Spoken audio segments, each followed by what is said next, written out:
പത്തനംതിട്ട പുല്ലാട് യുവാക്കളെ ക്രൂരമായി മർദ്ദിച്ച സംഭവത്തിൽ പ്രതികളായ യുവദമ്പതികളുടെ വീട്ടിൽ നിന്ന് തട്ടിയെടുത്ത മൊബൈൽ ഫോണുകളും ആക്രമിക്കാൻ ഉപയോഗിച്ച ആയുധങ്ങളും കണ്ടെത്തി. ഇതുവരെ ലഭിച്ച മൊഴികളും ഡിജിറ്റൽ തെളിവുകളും വിശദമായി പരിശോധിച്ച് പ്രതികളെ കസ്റ്റഡിയിൽ വാങ്ങാനുള്ള തീരുമാനത്തിലാണ് പോലീസ്. യുവാക്കളെ മർദ്ദിച്ചതിന്റെ യഥാർത്ഥ കാരണങ്ങൾ കണ്ടെത്താൻ പോലീസിന് ഇതുവരെ കഴിഞ്ഞിട്ടില്ല.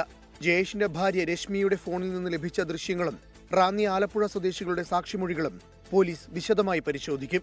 പ്രതികളുടെ 2 മൊബൈൽ ഫോണുകളും ഇന്ന് ഫോറൻസിക് പരിശോധനയ്ക്ക് അയക്കും.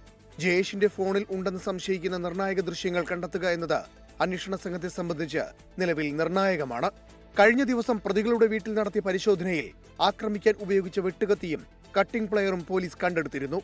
പ്രതികൾ ആലപ്പുഴ സ്വദേശിയിൽ നിന്ന് തട്ടിയെടുത്ത 2 മൊബൈൽ ഫോണുകളും റാന്നി സ്വദേശിയുടെ 1 മൊബൈൽ ഫോണും വീട്ടിൽ നിന്ന് പോലീസ് കണ്ടെത്തിയിട്ടുണ്ട്.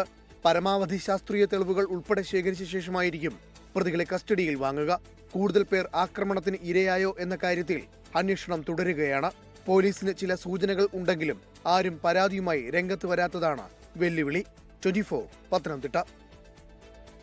ലോകത്തെവിടെയായാലും ഏത് സമയത്തും 24 വാർത്തകളും ഓഗ്മെന്റഡ് റിയാലിറ്റി പാക്കേജുകളും എക്സ്പ്ലെയിനറുകളും വിശദമായി കാണാൻ ഞങ്ങളുടെ യൂട്യൂബ് ചാനൽ നിങ്ങൾക്ക് സബ്സ്ക്രൈബ് ചെയ്യാം.